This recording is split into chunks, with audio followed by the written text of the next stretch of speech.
ఇవల్ల రేపు అక్టోబర్ 2వ తేదీ తర్వాత ఇక్కడ వచ్చే చెత్త కూడా మళ్ళా డంప్ యార్డ్ ఉండదు. ఏ రోజుకి ఆ రోజు ప్రాసెస్ చేసి పంపిస్తారు. ఆ విధంగా ఈరోజు ప్రభుత్వం గత ప్రభుత్వం చేసిన అవకతవకల నుంచి ఈరోజు మున్సిపల్ శాఖ కొద్దిగా బయటకు వస్తుంది. ఎందుకంటే ఏషియన్ ఇన్ఫ్రాస్ట్రక్చర్ ఇన్వెస్ట్మెంట్ బ్యాంక్ ద్వారా 2019 ఫిబ్రవరి నేను మంత్రినప్పుడు ఇదే శాఖకి 5,350 కోట్లు తెచ్చి ప్రతి ఇంటికి ట్యాప్ కనెక్షన్ ఇవ్వాలని తీసుకొస్తే 6 సంవత్సరాలు అయింది. గత ప్రభుత్వం దాన్ని ఆపేసింది. వాళ్ళు ఫస్ట్ ఇన్స్టాల్మెంట్ కూడా ఇచ్చారు. మ్యాచింగ్ ఇవ్వక ఆ ప్రాజెక్ట్ ఆగిపోయింది. నిజంగా ఆ ప్రాజెక్ట్ కంప్లీట్ చేస్తుంటే ప్రతి ఇంటికి ట్యాప్ కనెక్షన్ ఇచ్చినది. మళ్ళీ 2022 కేంద్ర ప్రభుత్వం 8,500 కోట్లతో అమృత ప్రాజెక్ట్ ఇచ్చి ఫస్ట్ ఇన్స్టాల్మెంట్ ఇస్తే మ్యాచింగ్కి అది కూడా ఆపేశారు. ఈ స్వచ్ఛ భారత్ కింద కేంద్ర ప్రభుత్వం 2022 3,000 కోట్లు శాంక్షన్ చేసి 250 కోట్లు ఫస్ట్ ఇన్స్టాల్మెంట్ ఇస్తే వీళ్ళు 150 కోట్లు ఇవ్వక అదే ఆగిపోయింది.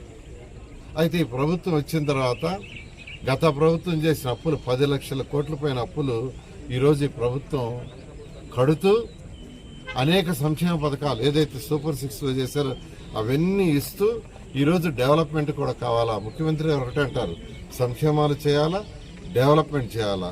డెవలప్మెంట్ చేయకుండా ఉంటే యువతకి ఉద్యోగాలు రావు, యువత భవిష్యత్తు అంధకారం అవుతుంది. సో రెండు కళ్ళుగా చేసుకునేది ముఖ్యమంత్రి గారు చేస్తున్నాను. నేను రాష్ట్ర ప్రజలకు ఒకటే నేను చెప్పేది రిక్వెస్ట్ చేసేది, కొద్దిగా ఓపిక పట్టండి, 1 by 1 చేసుకుంటూ వస్తాం. అమృత ప్రాజెక్ట్ తొందరలో టెండర్ ఇవ్వబోతున్నాం. ఆల్రెడీ స్వచ్ఛ భారత్ అయితే ఈ కార్యక్రమం ద్వారా దాన్ని ముందుకు తీసుకొచ్చేసాం.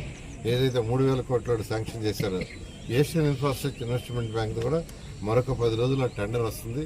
ఈ విధంగా రాబోయే ఈ యొక్క 4 సంవత్సరాల్లో ఏదైతే మాట ఇచ్చామో 100కి 100 రూపాయలు చేయడం జరుగుతుంది. ఈ యొక్క ధోనికి కూడా యాక్చువల్ ఇప్పుడే శాసనసభ్యులు చెప్పారు, కొన్ని రోడ్లు డ్రైన్స్ ఉన్నాయని.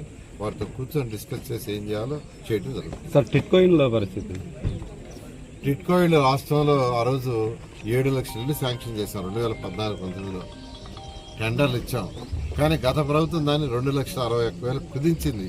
కానీ అవేర్నెస్ చేసిందంటే అవి కూడా చేయకుండా గాలికి వదిలేసిపోయింది.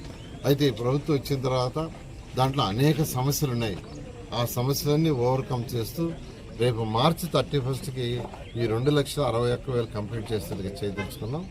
డోన్లో వచ్చి లీగల్గా సమ్ ప్రాబ్లం వచ్చింది, కోర్టు వేయాలని అన్నారు హైకోర్టుకి. దాన్ని యాక్చువల్గా వాళ్ళతో మాట్లాడి డిస్కస్ చేసి దాన్ని కూడా వీలైన తొందరలో క్లోజ్ చేస్తాం. సార్ గత ప్రభుత్వంలో మున్సిపాలిటీ వార్డులని అస్తవ్యస్తంగా విభజన చేసినారు సార్.